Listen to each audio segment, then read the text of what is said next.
Étrange destinée pour un matériel qui devait être le précurseur du TGV et dont la durée d'existence n'aura pas excédé une vingtaine d'années.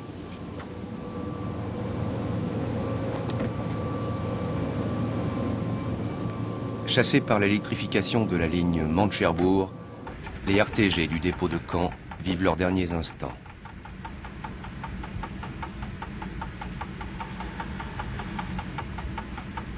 Après avoir assuré un train entre Paris et Caen, cette rame rentre sur une voie du dépôt, comme l'indique la pancarte D, implantée à gauche.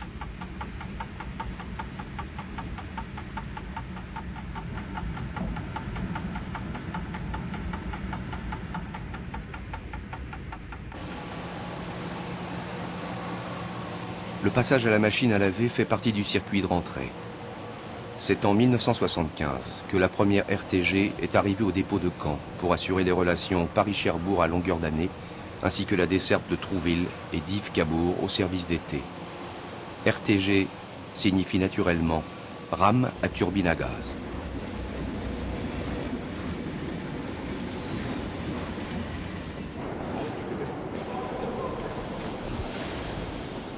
Voici une turbine turboméca qui revient du constructeur après avoir subi une opération d'entretien périodique.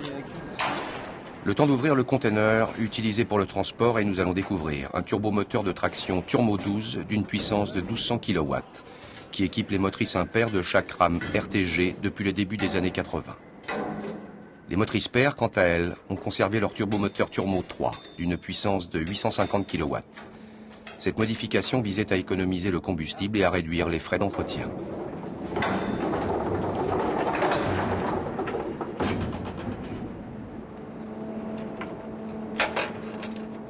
Avant mise en place du Turbo 12 dans la motrice impaire à laquelle il est destiné, le carter reçoit son plein d'huile.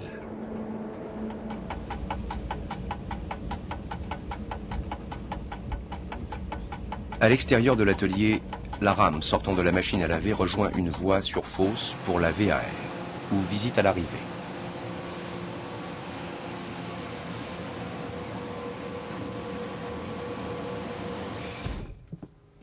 Dans le compartiment turbomoteur de la motrice menante, le mécanicien détecte les fuites éventuelles, regarde l'état des fixations et vérifie les niveaux d'huile. Au premier plan, le turbomoteur principal pour la traction. Derrière, le turbomoteur auxiliaire. Dans le compartiment transmission, le mécanicien vérifie la position de l'inverseur et détecte les fuites éventuelles.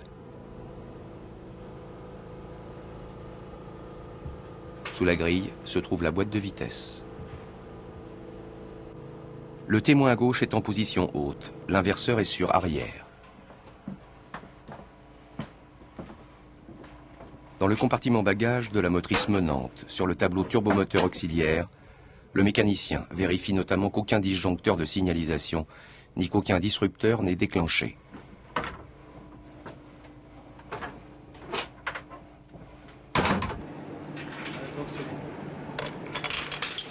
Pendant ce temps, sous l'atelier, les techniciens d'entretien s'apprêtent à lever le Turbo 12 qu'ils ont préparé.